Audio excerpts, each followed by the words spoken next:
So hi everyone, I'm Omer Mursi, Assistant Professor of Engineering Education at Virginia Tech. And with me is Johnny, who is gonna kick us off. All right, good afternoon, everyone. My name is Johnny Woods, and I'm a PhD candidate, Department of Higher Education at Virginia Tech. We are delighted that you are all joining us today for this important workshop. We come from a team at Virginia Tech referred to as Eclipse for short, and that's a representation of engineering competencies, learning, inclusive practices. We pride ourselves in inclusive practices, and that's one of the reasons why culturally responsive teaching is one of our focal areas of research. And at this stage, we would like to ask you to join this pool where we use to get some feedback from you. And so if you check the chat box, you should have that link for the pool. So the first thing we want to know is, where are you joining us from? What state you are joining us from, which part of the world? If you are not within the space of the US, you could just respond to that.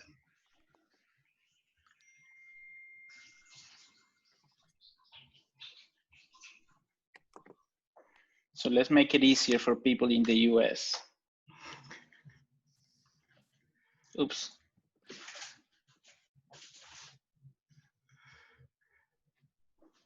Well, let's move to this one. Yeah. So yeah, one of the first things here is today we are talking about culturally responsive teaching. We'd like to hear from you. What comes to mind whenever you hear culturally responsive teaching? Just use one word to express that, please.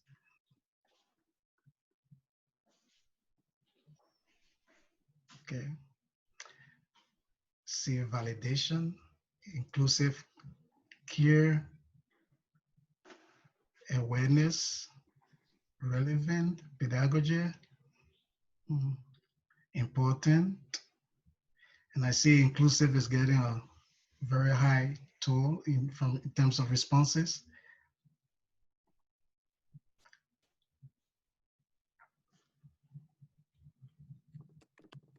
Okay. Justice, equity, diverse. Yeah. It's notable to see how inclusive is getting a great emphasis. Empathy is a key one to stress out. Mindful, yeah. Student.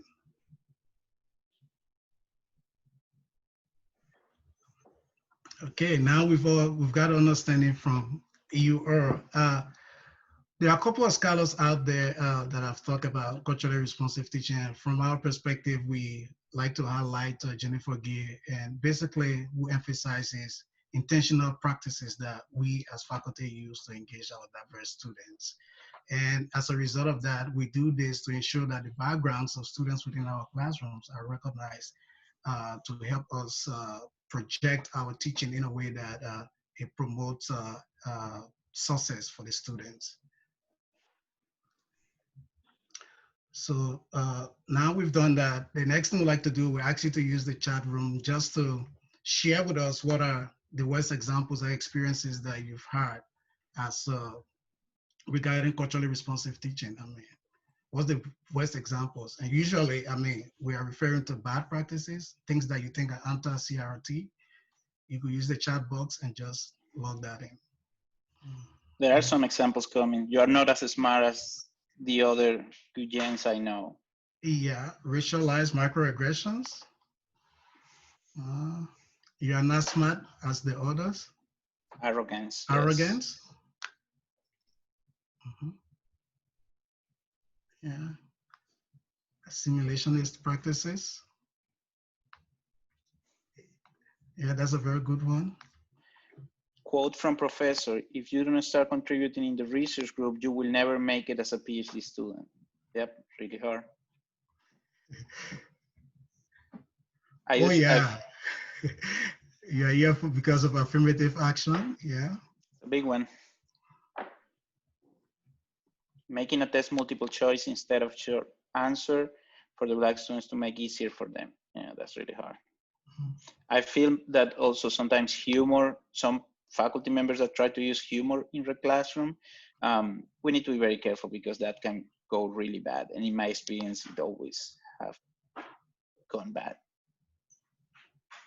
Let me disprove my theory that women don't belong in chemistry. As I walk in, ask me a question I couldn't answer. Oh, you just proven my point.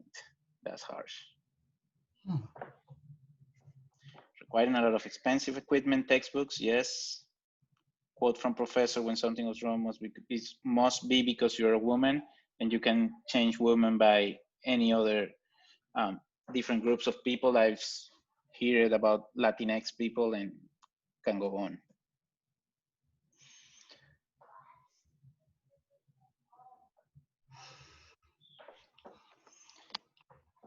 Right, I think there are really good examples. I will move forward just for the sake of time, but we will come back to some of these. This is really good. Oops, sorry. Okay, go ahead, Johnny.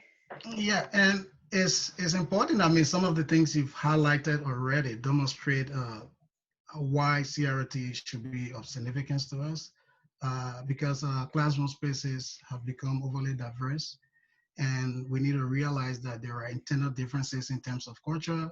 Meanwhile, there are also external differences, and so we need to promote interactions with our students in things that will be able to promote their representation and their inclusiveness within the classroom. And it's good to realize that research has done this. In some instances, people have questioned that it is not applicable to other places like math. And so we would now like to talk about that a little. Yeah, I think that's an example that I sometimes use. I think, you know, when we talk about culturally responsive teaching, we need to start by the whole premise of teaching. And in my mind, the whole premise of teaching is to promote learning. So there is research saying about, there are theories about how we learn and what are the ways that people can learn the best. And one of them is by being able to connect your previous experiences to what you are learning. But the problem is in that most engineering classrooms, your previous experiences, especially if you are from a traditionally marginalized group, don't matter as much because usually the traditional ways are the right ways. So sometimes I get pushback when I talk about culturally responsive teaching and people say, well, but this is engineering, you know. I mean, when you're teaching math, 1 + 1 = 2, that's it. And that's when I always try to push back. And I say, no, that's not true. That might be true for you. But in my case, for example, it's not. So I'm from Venezuela and I'm living in the US as a forced immigrant. I was basically forced to leave my country. So that created in me a couple of things that are really interesting. For example, I have a lot of issues with authority and power. And I tend to not respect authority or power. So if you come and tell me 1 + 1 = 2 when you're trying to teach me math, I won't learn that way. I will say, no, you're lying. And I will try to find anything in my power to prove you wrong. And then I might not be able to, but then that's how I will learn it. Because I try to say you are not right. And that's the way that I will understand how 1 + 1 = 2. So that's very different than accepting that these are the facts. And in engineering, sadly, that's how we are teaching. We are trying to bring these fundamental concepts that are really important, but we are trying to think that those concepts are separated from our identities and the ways that we process, think, and feel. And that's wrong. That's why this is such an important topic in our field. Yeah, so there are a couple of things we could do. And one thing that is very important, owing to the fact some of the responses that came from you regarding inclusive microaggressions and all this stuff, is to firstly get to know your students. And there are a couple of things you could do. Right now, culturally responsive teaching itself is very important and to some extent difficult thing to incorporate within our teaching practices. And now with things going online, it is important to reflect on how you are going to conduct your teaching practices to meet your students' needs. And one of the things we encourage is surveys. So right now, I mean, going into the fall semester, people are now trying to consider completely online, whether it's synchronous or asynchronous. One of the things you could do, for example, is to begin to conduct a pre-class survey with your students, being able to set the expectations with the student to understand what's important for them and how to go about the classes. I mean, some teachers would like to ensure that there is flexibility, because if you conduct your survey with your students, students have already registered classes, and your intent is most likely to do online synchronous, and students are actually wanting to implement asynchronous class sections. You have to put yourself in a position to draw that flexibility with the student, because in the long share, what you want is to ensure that you are meeting, students' goals, to ensure that learning occurs. Uh, Another reason why it is important to conduct survey is it gives you an opportunity to know the background of student. I think Omero mentioned not too long the issue about prior experiences. Once you understand who's in your classroom, it gives you an opportunity how to structure your lessons and how to interact with students. And these things have implications for teamwork. For example, we just conducted a research where we realized that students, international students who come from different backgrounds, that are cultures that are highly collectivist, were finding some issues in terms of teamwork participation in engineering course. So if you are conducting surveys, it's going to give you an opportunity to reflect how you interact with these students. Another key thing to do, most likely, is to do daily slips. There are people who give daily slips about how did I teach today, and you use the information that the students provide to be able to improve your conduct within the classroom as a teacher. There are a couple other things you could do.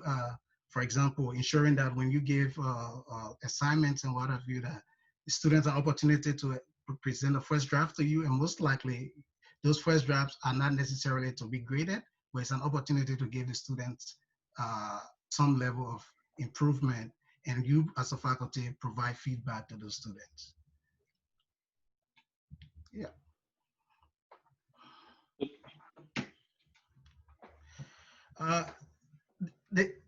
The, the key point here also is yourself as a faculty member.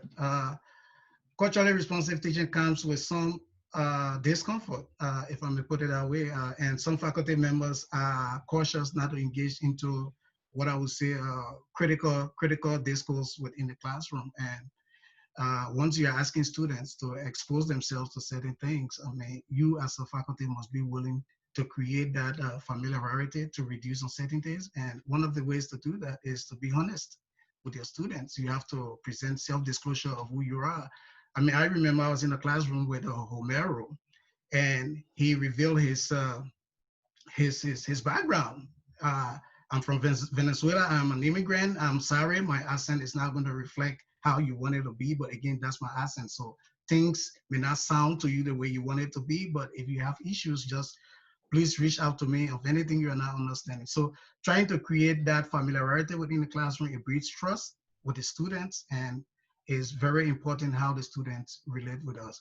And again, racial consciousness, just being able to reveal who you are is very significant to increase the comfort level within the classroom, create a safe space for you and your students to have those levels of interaction. Yeah. Okay, so now we want to create some interactions and start having discussions in smaller groups. Before I create the groups and we move into that, I want to recognize Johnny. Johnny is one of my PhD students, and he's becoming a great scholar in the field of higher education, but also have been very close to engineering education. And I'm really proud of the way that he has worked hard for international students and other students that have been having issues in engineering. So please join me supporting Johnny, because he's doing amazing things at Virginia Tech, and you will be hearing from him a lot. So thank you, Johnny, for this first half of the workshop. So now I'm gonna stop sharing. And what I want to do is spend some time in smaller groups, just having conversations about what examples you think we can use in engineering classroom that are culturally responsive. And then we will come back to the group, share some of the examples, and I will share also some of my experiences and the things that I do in the classroom that might be useful for some of you. If you have any questions, you can use the chat, but we will keep the conversation going. All right. So you all will be moving soon into smaller groups, and we will be paying attention. We will spend there about 10 minutes, more or less, sorry. And then we will come back to the larger group. Okay, I see most people are coming back from the groups.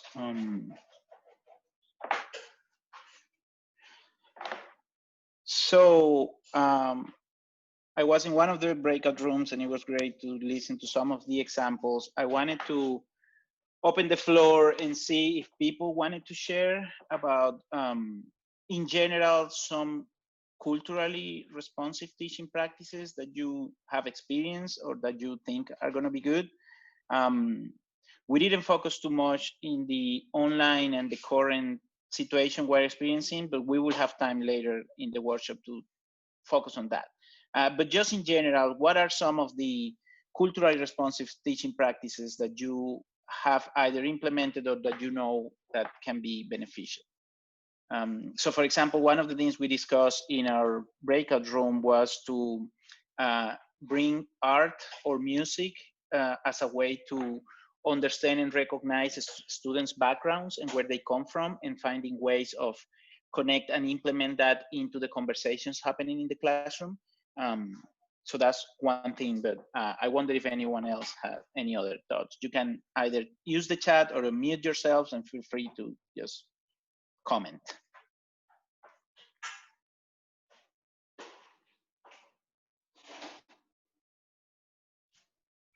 Our group had a couple of suggestions. The first part of the discussion focused on just educating students about plagiarism early in their time at the university, and understanding that people from different places have different ideas about what constitutes plagiarism and also what constitutes appropriate collaboration, and just helping students get educated before they get in trouble.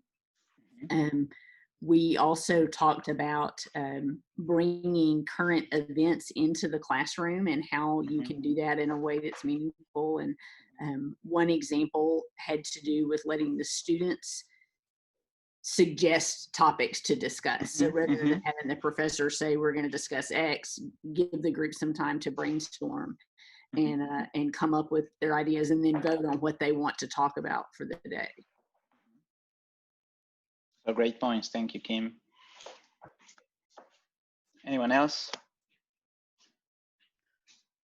Our group had some, I can certainly give a couple. We had a couple that were based on flexibility. So the concept of looking at what is needed and multiple ways, so flexibility in how they access things. So it might be, do you like print it, scan it, send a picture, and so that way, if there's multiple ways to do it, a student doesn't feel constrained by something they don't have. So it looked at how could they maybe access the materials on the course.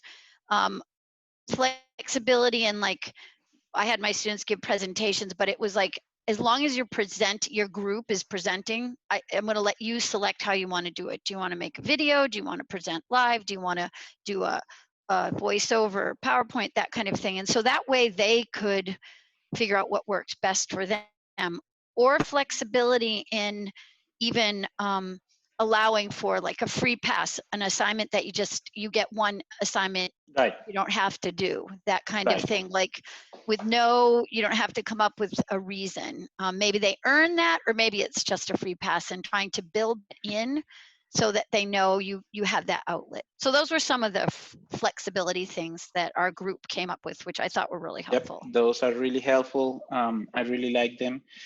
Because I'm checking the time and we don't have that much time. I'm going to move forward with some of the things I wanted to discuss, but we will come back to a larger conversation of thinking, now how do we do this online? But I wanted to give some examples based on my own experience. And in my mind, I think one of the things that we need to understand and recognize is the things that we take for granted, and all the assumptions that we make in the environments that we are. And I put a quote that someone actually told me one time when I arrived at Virginia Tech, and it blew my mind. So he told me, meet me at the GLC after the GSA meeting. I will talk to representatives from ISC and STA, but we can chat after that. I was done. I was ready to quit the PhD. I had no idea what all these words meant. And we do that a lot.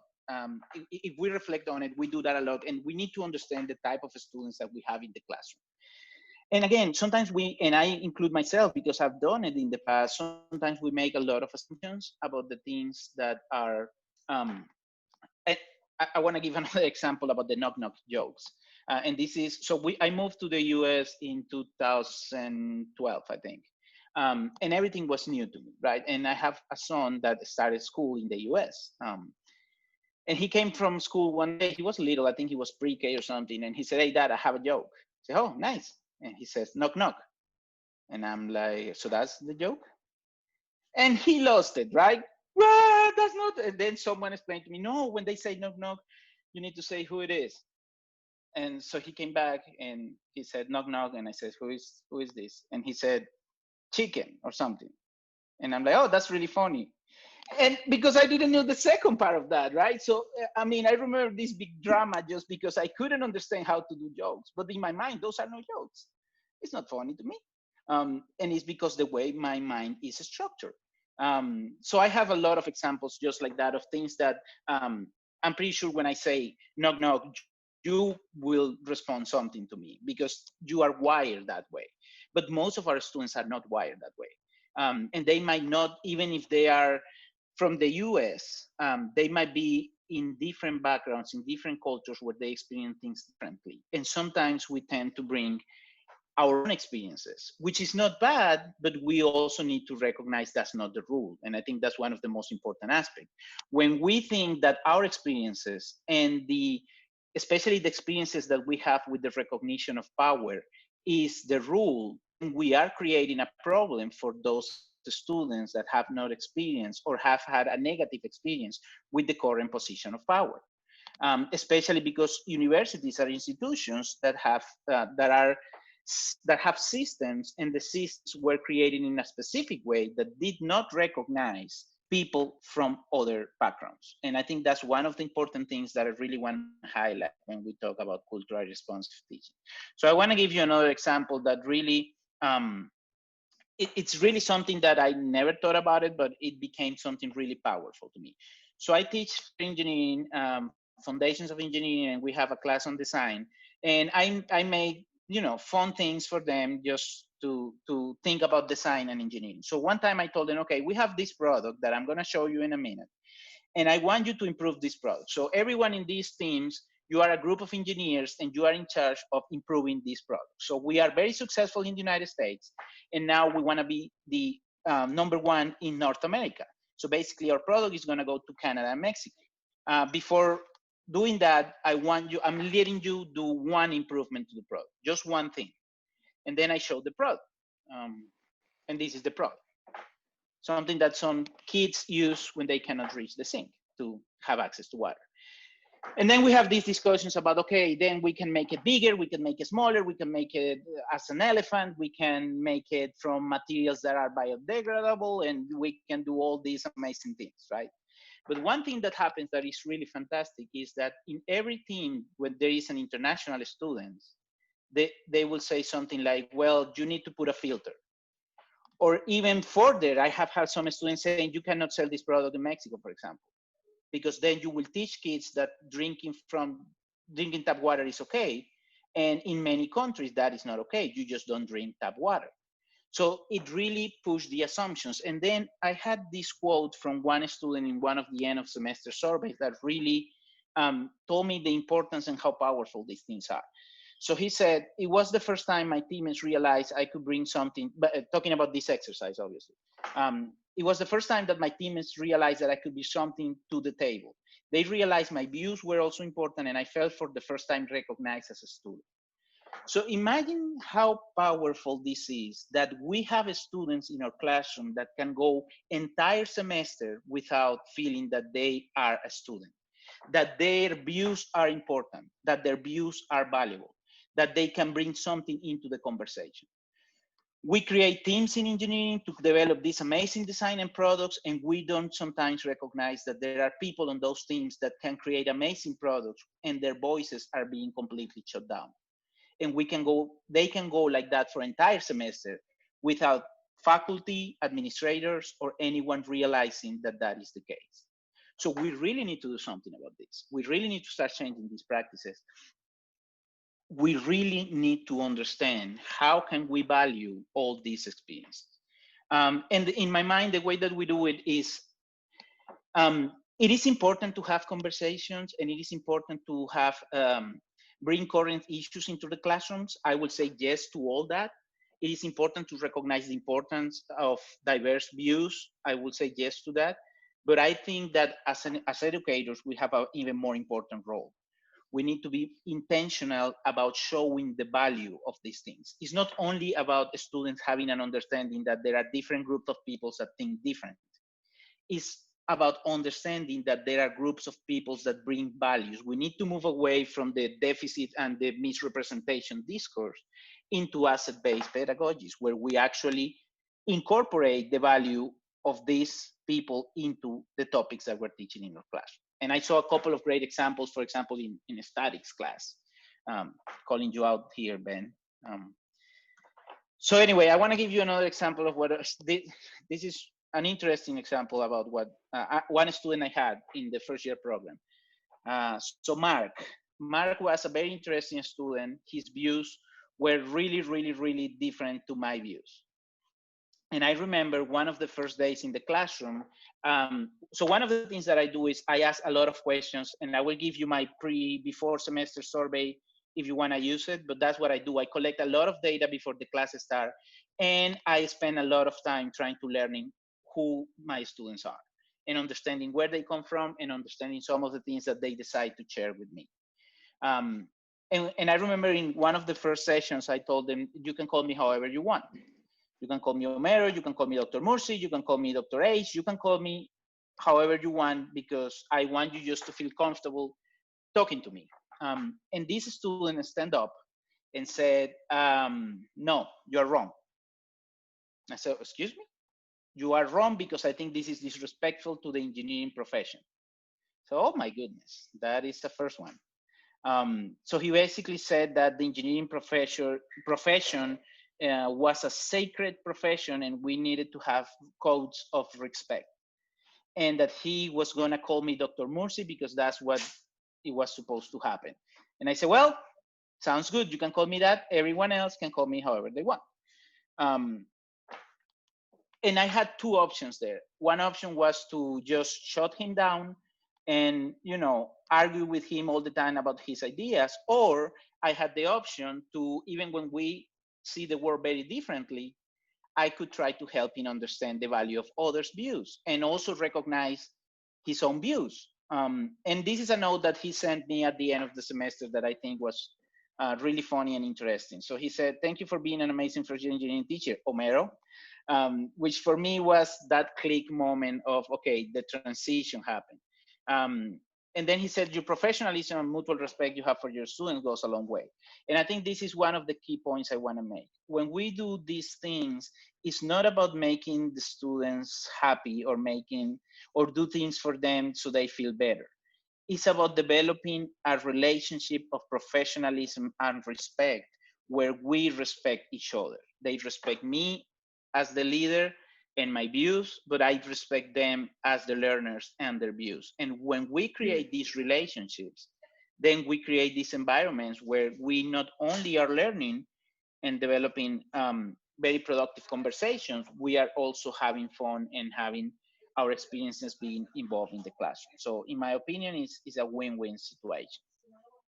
I really like this quote. About Latson Billing says, it's important that the students fulfill academic needs and produce academic excellence. It's not only about what makes them feel good. And again, that's reinforcing that point. So John is telling me that we don't have much time. So this is the last thing we want to ask you. So what about now that we are experiencing a pandemic around the world where we have people experiencing this very differently? What things can we do in our teaching practices to make them culturally responsive?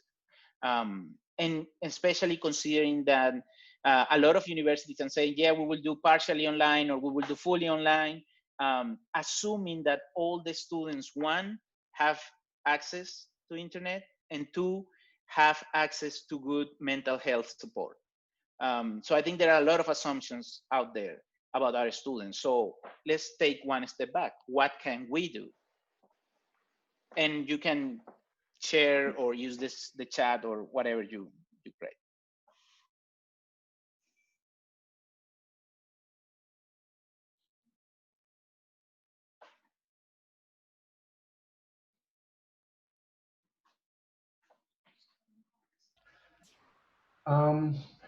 So, hi, Homero. Hi, This is how are Alex. you? Good to see you, Alex. So I guess just by starting and asking questions about, um, I try to follow this philosophy of teaching with compassion and acknowledging that not all of the students are going to have the same um, opportunities as all students. Some students may not have like high-speed internet, or they have like they can only access the computers at school, not necessarily from home. So um, I would say that culturally responsive teaching when teaching online is not asking the students to adapt to you, but you adapting to the needs of the students in that sense. So That's a great point. And we have a lot of great comments in the chat. So I encourage everyone to check the chat. Building community virtually, being transparent about what we are asking. Let the students share their environments if they feel okay. We were having a small conversation about how can we encourage people to show their cameras, and we understand how difficult this is, but at the same time, how great it is if we can create the community virtually. Homero, Yes. one thing that I do, and I do it even outside of COVID times, and I started this practice a few years ago, and that is that in the beginning of each class, tell students to tell me, ask students to tell me about what's going on in their lives. If there is anything that's bothering them, that is stifling their activity or engagement in the course, if there's anything that is occupying their heads, any problems that they would like to share with me that might prevent them from succeeding, not only in my class, but in any class that they're taking. So that for one, they know that I care for them, but another thing is that I can literally respond and help them as they go along. And you would be amazed at some things that I have heard. A couple have been, I'm in an abusive, woman said, I'm in an abusive relationship and I don't know what to do. The kinds of things that I get are just absolutely amazing. And then that provides a source for me, or a venue for me to give them help, like connect them with psychological resources, etc. And anything else that it might be. I'm working 2 shifts because I'm a single mother, for example, or a single parent. So those kinds of things are going to be good for any kind of teaching, particularly in these COVID times. Yep. And you're bringing a good point. Just quickly, I want to make 2 comments. Cindy also mentioned the check-in slide every day, which I think is really important. We have a paper on one experiment that we did about allowing students to check in daily and taking actions on what they were saying, and the impact on the class was really impressive. But now that you're bringing up this point, I think it's important to also recognize that we ourselves, we need to also find our support systems.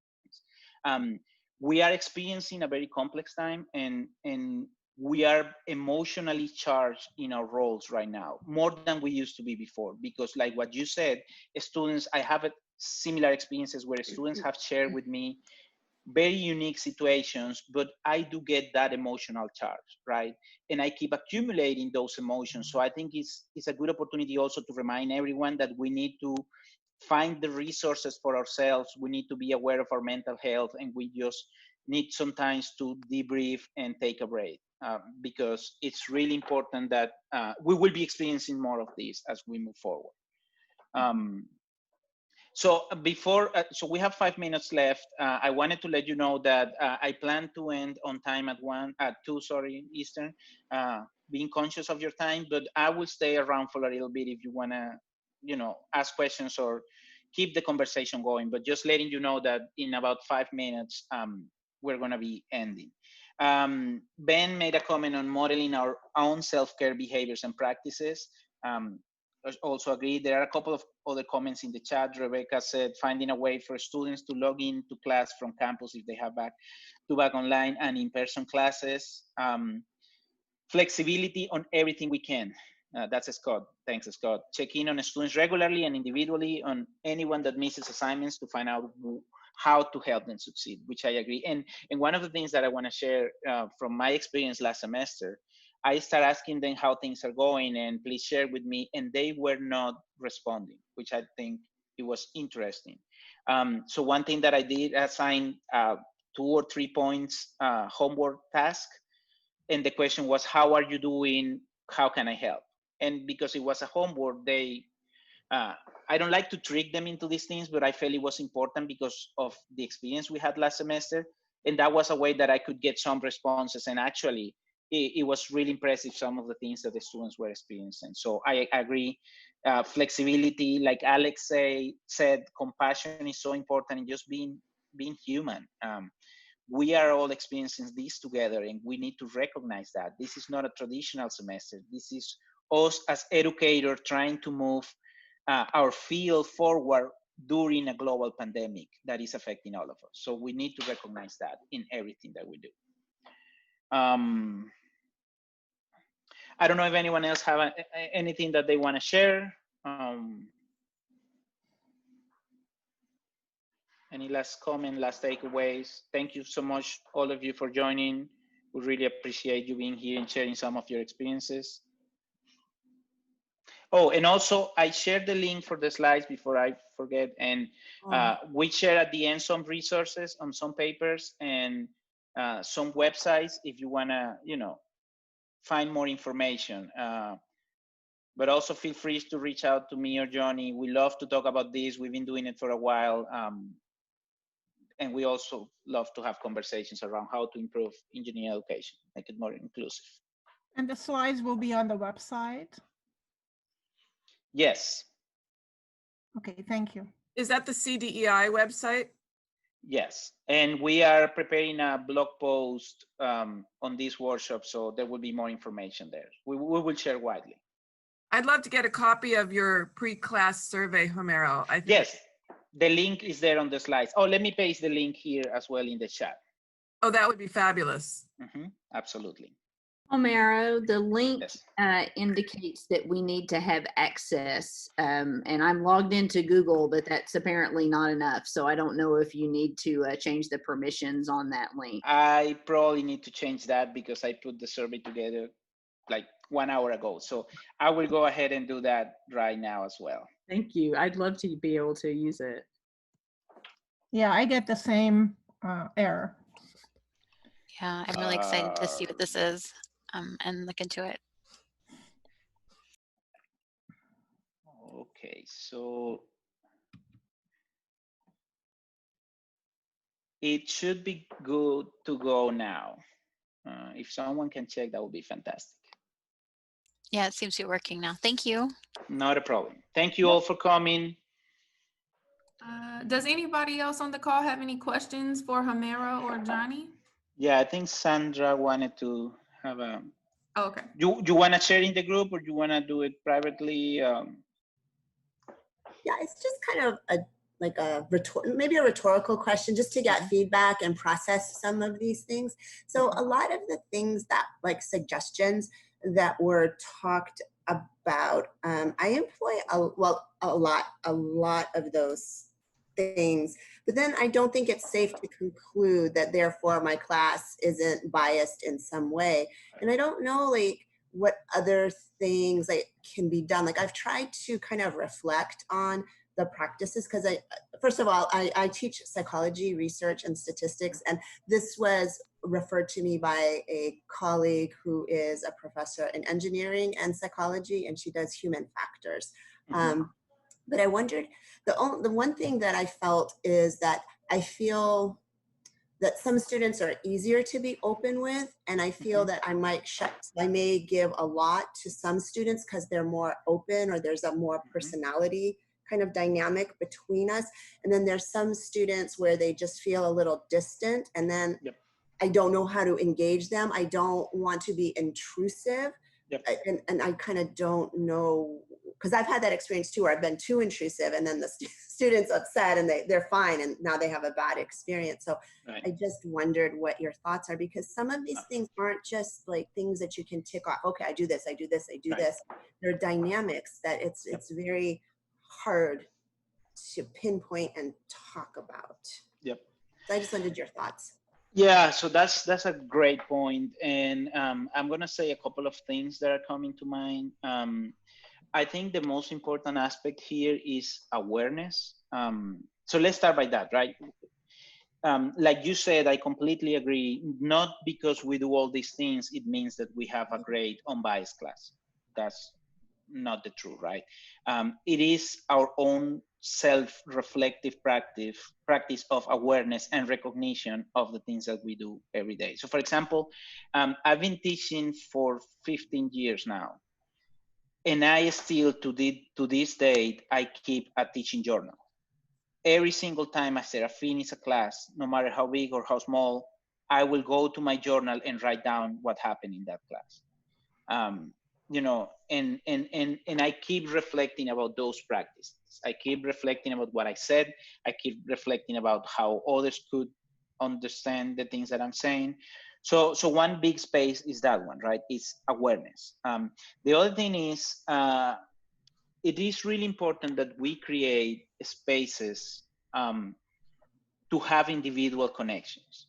So in that sense, I'm very organized, and I have a lot of techniques that I use. So for example, depending on the size of the class, I ask the students to meet with me individually for at least 15 minutes. And that way I get to know all of them and have at least one conversation, one-on-one. And that conversation is open, it's whatever they want to share. But I realized that by doing that, they recognize and understand that they are important to me. And it set the tones for those interactions. So that's one thing. And then the other thing is, I intentionally, when I move around in the classroom, I intentionally go to different places all the time. And you know, every time I do that, I do it from a social perspective. So I don't go into a table and say, hey, what is your result? Or hey, how did you solve the problem? No, I will go into a table and say, hey, do you think it's gonna rain tomorrow? Or anything, you know what I mean? But it's that connection that really makes the change. To the point that I've seen students making the transition of, I'm not gonna speak in this class ever, to becoming very involved actors in the class. It requires also a lot of respect and a lot of intentionality on not making any assumptions. So I always think of an example of one student. This was a very large class that I was teaching. It was probably 500 students. And I had this student sitting in the third row. And I see that he was very worried. He was, I mean, you can tell that the student is not comfortable. So they had to work on MATLAB doing some programming. And I see that he's not having a good time. So I go to him and say, what's happening? He said, well, my computer is crashing. Oh, that's terrible, especially in this class. And he's, yeah, I don't want to miss any points. I said, no, you don't worry. So I told him, so this is an international student from China. It's his first semester at the university. Everything for him is new. So I told him where to go to get his computer fixed. And I said, you can go figure that out, and then I will see you next week. And don't worry, if you don't understand anything from the class, we can chat next week. So he left. The following week, he comes into the classroom and he sits way up there in the classroom, right? And I walk way up there to his chair and I say, hey, did you fix the computer? And his face was impressive. So for him, it was unbelievable that I could remember that his computer was having an issue. Well, it wasn't easy. I had 500 students. But I made a note on my journal saying, next week, you need to check this student and see if the computer is working. And I put a calendar reminder in my phone. And then next time before going to lecture, I get a message saying, hey, you need to go and check on the student. Mm-hmm. If I don't do that, I won't remember it. I'm going to be completely honest. But then I went there and he said, yeah, thank you so much. I appreciate it. It's working. But then that week he went to office hours. And, you know, that is something that is not easy. Culturally, it's not easy, especially for them. And he came to office hours to ask me how to set up his email account, his Virginia Tech email account. This is something that they should have done in orientation. This is something that every professor is going to be repeating during the first 2 weeks of class. And he was too shy to tell anyone that he was having issue with setting it up. But he came to me because I showed him that I care about him. It really changed entirely. And it's a very small thing. But what I want to say is this is powerful. This is important. We as educators in a classroom, we have a lot of power that sometimes we don't even recognize that we have. And we really can change lives of people and their entire college experience just by being aware. And I know that doesn't answer your question, but no, it does. But I think it's connected. I think it's awareness. It's a matter of awareness and continuously reflecting on what you do and who you are. Yeah. You know, the other issue I've had too, I've had students from different caste systems in the same classroom, and they've been like sharp with each other, or like they'll argue, and it's like a layer that I see where it's coming from, but I don't really know,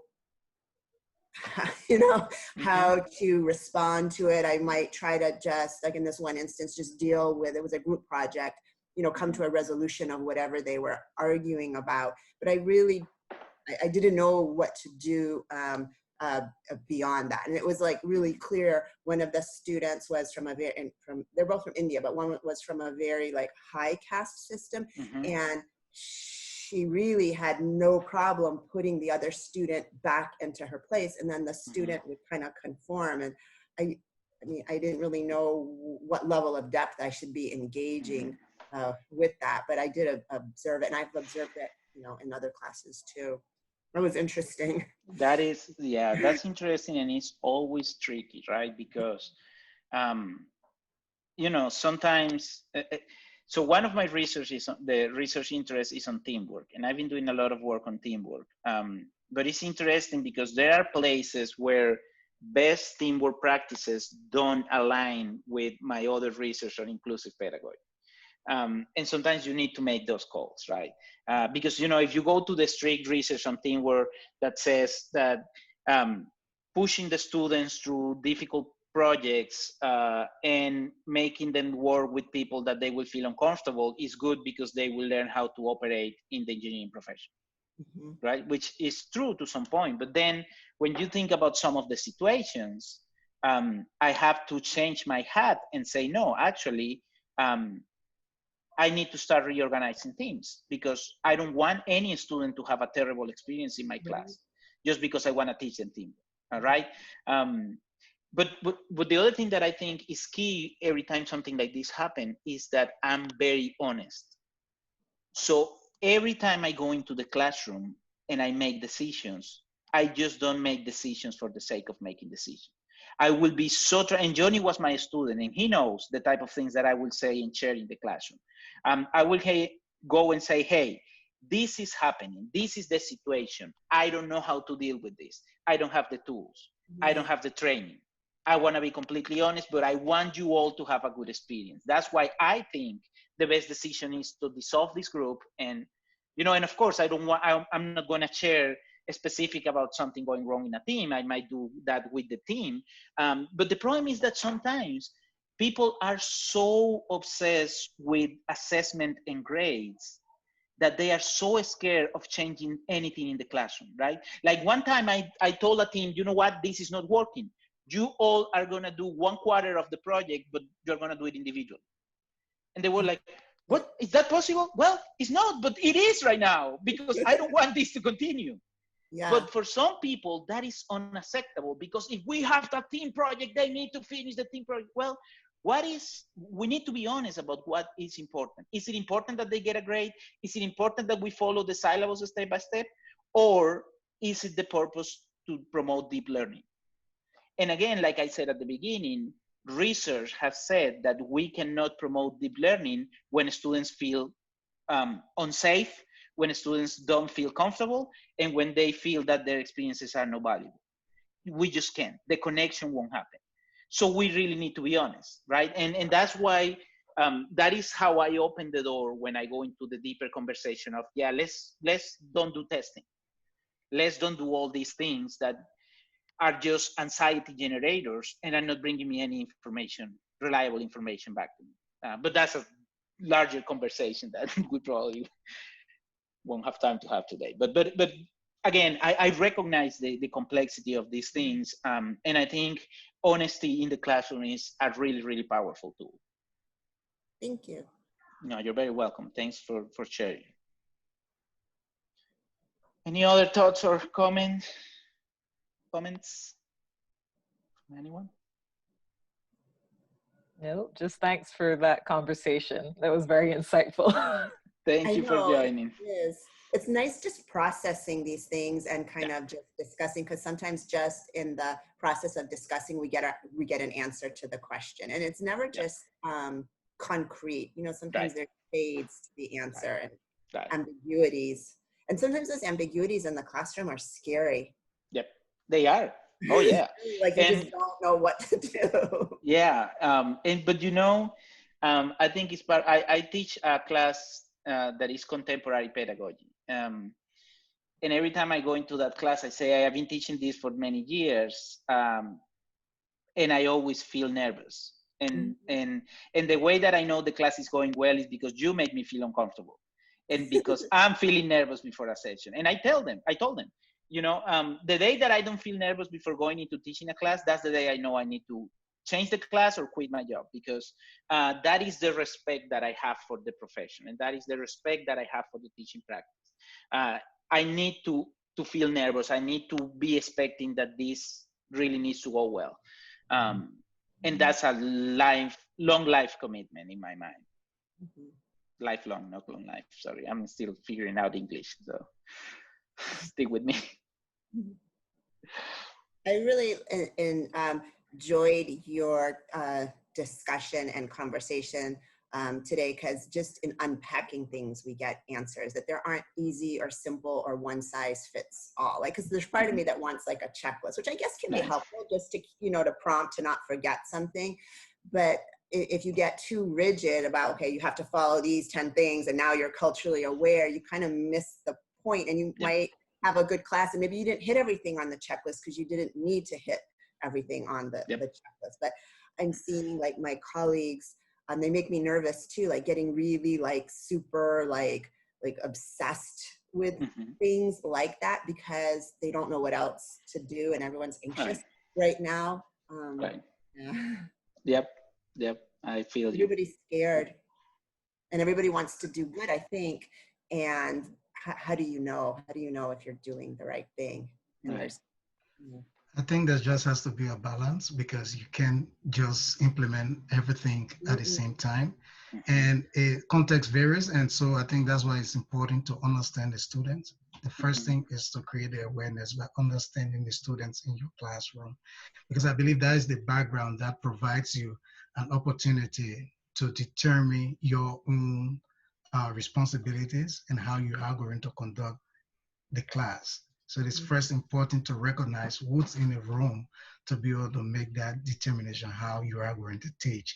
And talking about the examples of teamwork, one of the things you do is to set the expectations. I mean, it's important to understand the interests of the students. You know, and I think that's where the flexibility comes in. Like in one of the breakout sections today, somebody wants to do something very interesting, but doesn't know how to put it forward for the students. And at the same time, don't want to alter some technical aspect of the class. And so I said, well, one of the things you could do is talk to the students. I mean, run a survey with the students. And part of this also is being frank. There has to be some level of frankness with the students. As much as you are setting expectations, you have to be frank with the students to make them to know why it is important that some aspect has to be undertaken within the syllabus or within the classroom. So I believe just by conducting survey with the student gives you a better sense of who's in the room and how you can switch things around for the benefit of learning. Very good point.